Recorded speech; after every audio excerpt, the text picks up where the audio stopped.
Hello, Puget Sound community. This is Luke Poole from Career and Employment Services. Today, as part of our Ask a Logger series, we are joined by Hakim Jones, a business administration major from the class of 2002. Hakim is currently serving as an enterprise data and analytics portfolio director at Nike in Portland, Oregon. Thanks so much for joining us, Hakim. Luke, thanks for having me. I'm happy to be here. Yeah, awesome. So, yeah, let's just dive right into the questions. Could you start by describing your job and employer? Yeah, definitely. So I feel, really fortunate to be at Nike. So hopefully everyone knows Nike or can recognize the logo, the swoosh here. But Nike is what started out as a really small company. Back in the 70s, is now a global and multinational company. But it's based out of Beaverton, Oregon. So I'm don't live too far away, being here in Portland. So my job within Nike is within a team within global technology. I'm an enterprise data and analytics portfolio director. So what does that really mean? A lot of it is the think of it as a chief operating officer, which basically means my leadership role spans from strategic, thinking of over the next 5 years, what are going to be the most important investments that we make to improve technology for Nike's customers, Nike's employees. So thinking about the strategic picture all the way down to the tactical, meaning the day-to-day operations. So can we hire people? How quickly? How much money do we have? Like our budgets? What is morale like? The culture of our group? So it's a pretty wide scope, meaning I cover a lot of different things in my job, which that's what makes it exciting, is that it's not every day is a little bit different. Again, it can be very big picture, something that's not even tangible. It's just what's the world going to be like in 5 years, and what technology do you need to support? I mean, it's hard to put your hands on around something like that. To something again as small as how is the team doing overall with the workload that we have? Are there things that we can do to make sure people are bringing their best selves to work, that they're happy, that they're contributing to Nike's overall success? So, and you can see the difference in that. That's something I could see the look on someone's face or their body language, and see how that's impacting. So it's a pretty big scope, but yeah, it's something I've been doing now for about a year. So you have to be able to kind of keep your foot in both worlds, kind of this 30,000-foot view, like looking ahead, but also staying attuned to the frontline staff experience. You got it. Yeah, definitely. Yeah, I don't envy any kind of predictive work, especially right now. So, Yeah, no, and it's been interesting too, even right now. One of the things not just me, but at Nike, we've figured out, and a lot of companies are figuring this out. And luckily, Nike was already on this journey, which is part of the reason I made the move to Nike. Is that with technology, especially in the world that we're in now, where, for example, Nike had all of our stores were closed at some point, right, because of COVID-19. And so, how do you reach your consumers? How do you reach your customers when your physical stores where you're selling your shoes, your apparel, they can't get there? They're shut down. You rely on technology. So that's a big part of recognizing that, one, the companies and people, we've had to adjust, right, to what's going on right now. And how do what do you use to adjust? In a lot of cases, technology. It's Zoom meetings like you and I are on right now. It's using apps, Nike.com website, to be able to get access to the product that people were used to getting in stores. So that's been something that we've had to adjust, and luckily I'm in a sweet spot. Our team is working on those apps, those programs that allow customers to still connect into Nike even with stores closed. it's awesome. So how, I mean, what's your journey been? How did you get into this line of work? Wow. Yeah, good question. And it's always funny. I'm laughing because I don't feel like it, but I've almost been working for almost 20 years now. And so when I look back at leaving Puget Sound, I graduated class of 2002. Um, the world then, I think it was after we were coming up on a year after 9/11, which was horrific, tragic. day in our history, and it impacted the job market, right? It impacted the economy, it impacted a lot of things. And so when I graduated, the world was, it was completely different than how it is now. But it was a challenging time to graduate. And I look at my journey in terms of the first job that I took, and I was fortunate to end up working at in forest products. I worked for Weyerhaeuser. If you would have told me that, at any point in my life I'd have been working for a forest products company, for growing up, I would have been like, really? Like, there's no way in the world. But they were a Fortune 100 company, really successful, and it was a really good opportunity for me to take the things that I had learned at Puget Sound in terms of being a business major and being able to apply those in a corporate or real world business setting. And so, I mean, my journey was basically starting out, and it was in kind of a sales support role, so it's an opportunity to learn all of the products and help some of our sales teams in the Bay Area sell product. I think the biggest thing I learned was how to listen. I mean, just a lot of, I was new. I mean, coming out of undergrad, you have to, you're walking into a new environment, dealing with new people. So understanding how the business worked, I think that was the biggest thing for my first job that I've been able to apply to every job that I've had. But my journey was, so after working at Weyerhaeuser, my wife, Carmen, who was also a Puget Sound grad, she was accepted to grad school at OHSU, which is Oregon Health and Science University here in Portland. And so that we moved from Tacoma down to Portland for her to go to grad school. And so I was supporting there, and decided to make a career change and left forest products and moved into the banking industry. I became a financial advisor for about 3 years. I was at Citigroup's, what was at the time Citigroup Smith Barney.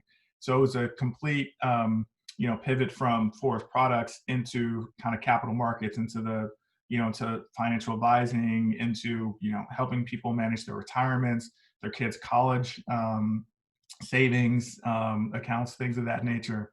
And it was another space again where listening is so important, right? You have to listen to clients, you have to listen to the markets, people who are attuned to who are very well educated on what's happening with the markets. Not that anyone knows day in and day out every detail of what happens, but still at least have enough of an understanding to know what's happening with the markets, knowing your client's risk tolerance, like how comfortable are they with taking risks in their with their portfolios. And so I think that listening also applied there to where, and I learned a ton about people in that role. I learned a lot about myself. I was an entrepreneur. So my day, from the time I got up in the morning till the time, I left the office, I owned my day. Like meetings that I held, I set all those things up. And so I learned a ton about being an entrepreneur and getting out and getting in front of people and talking about the value you bring. But it also piqued a lot of interest for me, into finance. So at Puget Sound, I was a business, like you said, business administration major, but I didn't have a ton of, I would say, like, depth in finance. I had some exposure, but not a lot of depth. And so I decided to go to grad school to get my MBA at the University of Washington, which was the Foster School of Business. And that was an interesting time to go to school.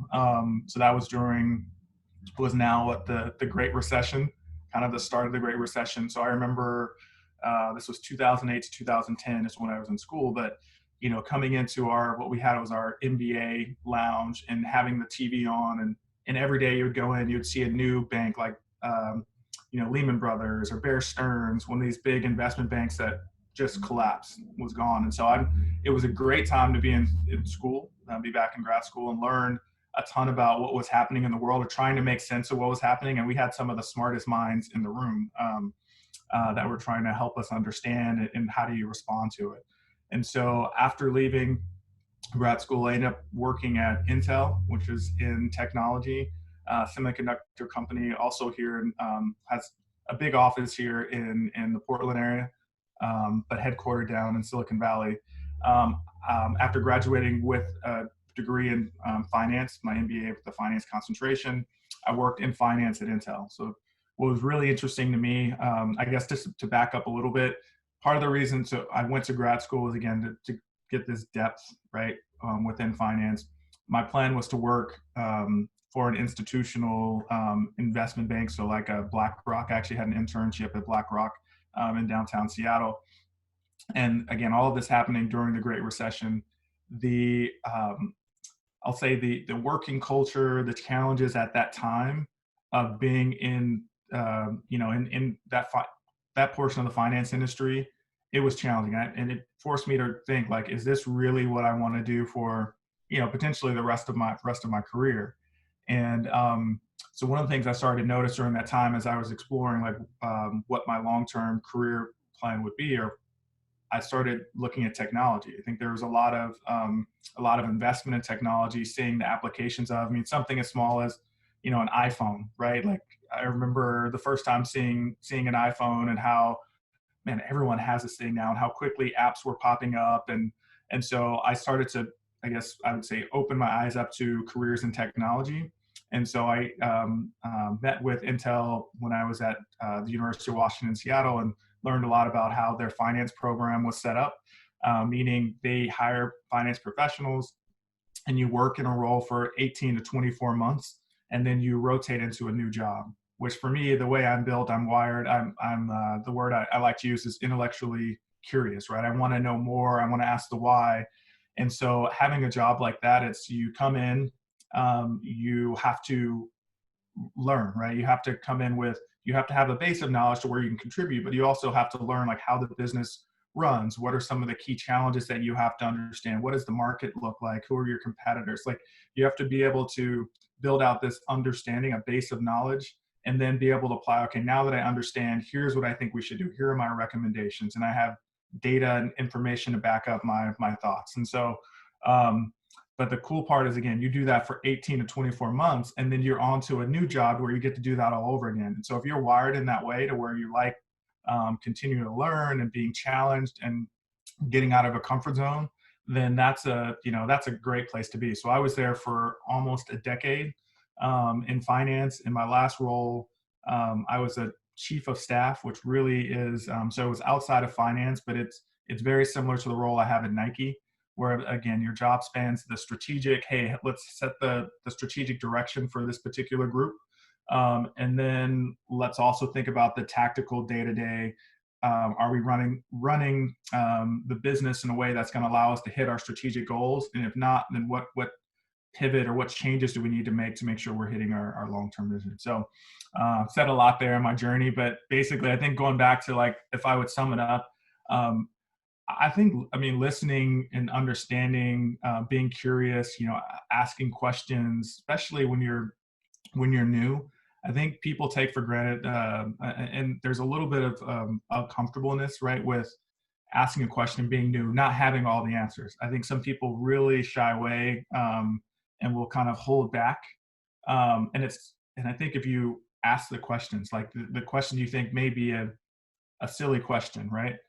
Ask it anyway, right? Ask the question because there may be things that the people you ask the question to, you may challenge them or get them to think about something in a different way. Like, wow, we never thought about that. Or if they do give you an answer, and as they start to talk through it, sometimes it's amazing that people go, wow, we've never really thought about it. Why do we do it that way? Let's rethink that. Let's talk through that a little bit.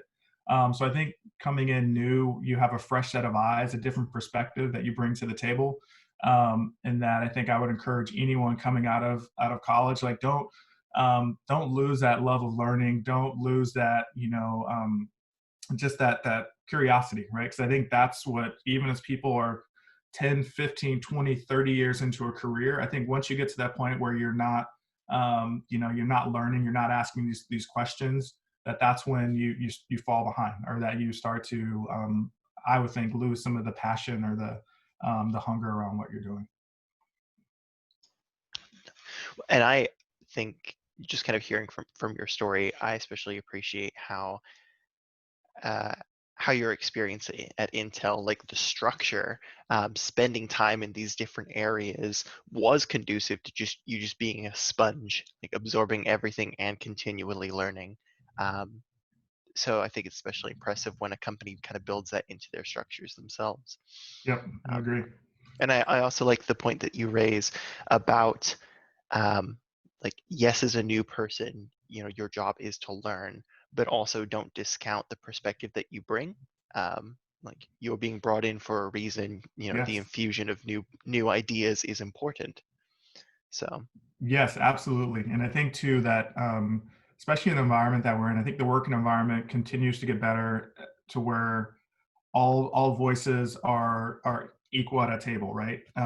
There was a time where again a new person, it's like, all right, you don't say anything, you just sit over there and you just take notes. But the reality is that a lot of companies, they're hiring you for your brain, right? Your ability to think, and that you would add some value to the broader team with maybe again a different perspective than that other folks may have at that table. And if companies that do it really well, they're able to bring all those different perspectives together, understand all these different viewpoints, and then be able to come up with a plan that can address again different thoughts, right? Different ways to approach, because in a lot of cases, there isn't one right answer, right? There's multiple right answers to different, especially in the business world. There's a lot of different approaches that you could take to solve a problem. But I think if you fall behind when you have groupthink, when everyone thinks the exact same way, sees the problem the exact same way. So having again a fresh perspective, especially people coming out of college, and again, you have to show up, right? You have to do some research, do some homework, but definitely like the perspective that you bring is just as valuable, if not more valuable, than other folks who are at that table too. shifting gears a bit, and we've kind of touched on this in small pieces, but I wanted to dive in a little more. You are someone who has been in the job market in a post 9/11 world and in a recession world. Yep. Um, what advice would you give to recent graduates that are kind of navigating these COVID-19 job market waters? Yeah, that's a good question, and I'll start with. I mean, it's not easy, right? But I think anything that's a bit challenging like that, you have to be up for it, right? I think you have to go in it with this level of energy and not willing to give up, like and not be too hard on yourself. I think a journey to get to land a job, especially in tough markets. It's not something that just happens right away. Like it takes perseverance. And so I think that's the first thing I would leave it with is just don't be discouraged, like especially if you get a no, or it seems like a path is it's not it's like a dead end, like, hey, I'm not getting anything here, continue. So that's the first thing I leave with. What I would say is people. I mean, I think it comes down to, especially when you're looking for a job, um, you know, if a ton of resumes are being sent for one job, let's say 1,000 resumes are being sent for a job, it's tough. And I'm in the process of hiring people on my team now, and I've seen having to go through the resumes. That can be difficult for the person on the other side. So what always helps is if you can connect into someone at a company that you're applying for the job. So let's say I'll use my company Nike as an example. LinkedIn is a great tool to be able to figure out, hey, who are people that work for a given company in the given field or area of the company that I'm looking for. So I'd say we have a ton of resources out there now. We being just, as people who work in the business world, LinkedIn is one of those tools where you can learn about people. I think the Ask Network, right, at Puget Sound, like reaching out to alumni. Do I know alumni work at a certain company that'd be willing to meet with me over Zoom? I was going to say coffee, but we're not really doing that as much these days. But connecting with someone over Zoom so that you can learn more about the company, about the role, right? So that you're more informed, educated about the company. So I think I would say go beyond just hey, I put my resume, I click the link, I put my resume on, I'll wait and see if someone gets back to me. I think you have to be out ahead of it. And when I out ahead of it, meaning go and connect with someone there, because if they can put a face with their resume, and the name, and then see the effort that you've put in to be able to stand out as a candidate, I think that's really, really important. I think the other side of it too is doing your homework. I think it's amazing to me, and I wasn't as great at this when I first started, but really doing the research on a company, if you can, well, obviously website, to know more about the company, about the products, but listening to an earnings call. So a lot of publicly traded companies have every quarter. So, once every 3 months, they'll have a call that they tell analysts, here's how our company is doing. Here's our business results. Here are the challenges we're facing. Here's what was done that was done really well for us the last quarter. So you learn a lot about the company, about what the CEO, the chief financial officer, what are they telling people about the company? What do they want them to know? And if you know that, then you're more informed. Like, okay, well, I was listening to the earnings call, and I see this product has been doing really, really well. I want to know more about it, right? So you show up a little more informed versus going, can you tell me about like a very generic question? I think it allows you to hone in on specific things that are relevant, that are happening at companies. So I'd say do your homework in terms of what the company's about. If you can listen to an earnings call, website is just basic, like that you should be going to the website, knowing more. Connecting with alumni or people that work at those companies via LinkedIn or other online tools, I think is important. Again, like I think the common undercurrent here, like your key transferable skills, your key job searching skills, all comes down to people. Yeah. So the ability to network, to connect, to kind of use someone else's language as you're engaging with them. That's so kind of moving from where you are Yeah. now to kind of back to your Puget Sound experience, bit of a historical perspective. Uh, um, what was the experience at Puget Sound that influenced you most as a person? Yeah. Well, in historical perspective, that's spot on because it's been a while. And But I no, meant I meant no insult there. I know. I'm teasing. I'm running with that. I'm teasing. No, I love my Puget Sound experience, and it's funny enough. Like our neighborhood, so where I live in Southwest Portland,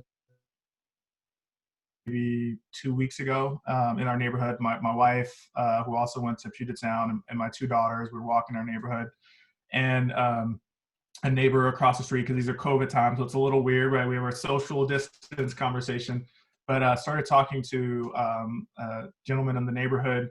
He went to Puget Sound, so we started talking, and his next door neighbor went to Puget Sound. His daughter graduated from Puget Sound, so it was just interesting, and that's happened a couple times in our neighborhood, by the way. So and all the people that I've talked to absolutely love their experience at Puget Sound, and so I can say that for me, like going back to people, I'll keep coming back to that. Like the thing that I love the most about it is I had some of my best friends from high school ended up going to Puget Sound. So I had some of my best friends from high school. I made new friends that I still keep in touch with to this day. I mean, we have text strings going or text threads going with some of my friends that I graduated with coming up on 20 years ago. We were getting our kids together now. So I think just the people were and still are like a big part of my life. I remember, Dr. Matthews, Jeffrey Matthews. I think he was maybe starting his first year when I was maybe a sophomore, I want to say. But just how, going beyond just being a traditional professor-student relationship, that he became a friend, still is a friend today. And the way that, going to such a small university, you develop these relationships that have a lot of depth to them, right? Versus, again, if you go to a bigger school, it may be harder to do that when you're in a class of like 300 people. Our classes were, 25, 20, sometimes even smaller than that. And so you definitely get to develop a deeper relationship with your professors, with your peers, that I really, really, really enjoyed.